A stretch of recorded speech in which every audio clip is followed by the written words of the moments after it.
Hello, what's up mga kamag? So may buntag kaninyong tanan. So karon for today's video is Sunday adventure kami duwa sa akong uyab. So first gid mo ning laag karong 2024. So since Domingo man, so nag-decide mi nga maglaag mi, mag-adventure mi diri sa amo gining gianihan ang giingon nilang kuan Lirop Cave on Waterfalls diri sa Barangay Pagalungan, Cagayan de Oro City. So gikan sa City Jail mga 20 minutes lang kung magmotor. So makita niyo yung dalan nga simentado siya, then na mga portion po aning rough road, pero dili gid kay nga rough road siya, mga buwak-buwak lang siya nga mga semento, then may mga putol nga dalan. Then so kaniya mga adventures so nakabot na mi diri karon sa entrance sa Lirop Cave and Waterfalls diri sa Barangay Pagalungan. So amo na ni sulod na mi. So paatras ang padagan sa kuan, pasulod sa motor kay kuan daw bawal daw kung maguna ang kuan, so gipaatras na mo ang motor. So mo to pag entrance na mo, nagsugod na mi baklay sa manamig bayad sa entrance fee nga 15 pesos. So nagbaklay na mi sa nguyab panaog padulong sa Lirop Cave na gid siya. So sa laging panahon no, walay ulan.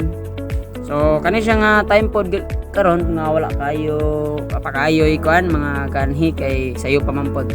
So nagikan mi mga alas 7:30 then abot mi dito mga 7:45 na pod. So Miss Jo saya gid mi, so wala pa kayo tao pag ano mo abot.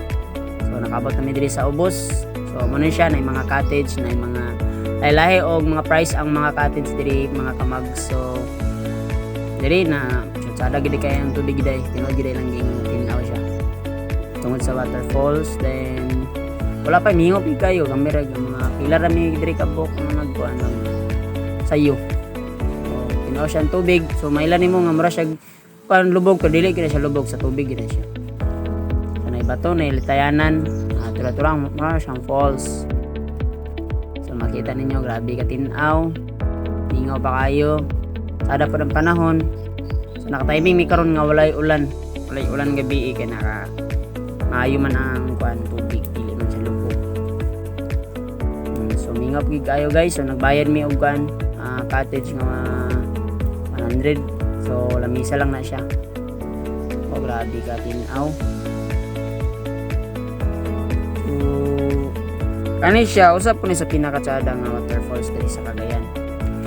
Aside sa barato ang entrance, unya ang nature pod nimo nga ang environment is fresh air ang imong matagamtaman, fresh air, bugnaw kay tubig.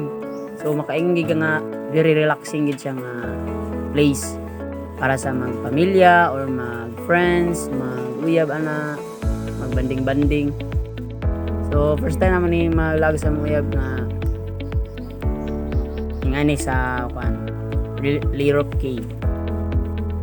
So once in a life pag siya maka taglaag kay siyempre trabaho man, so naka-timing lang gid may karon nga Sunday race day. So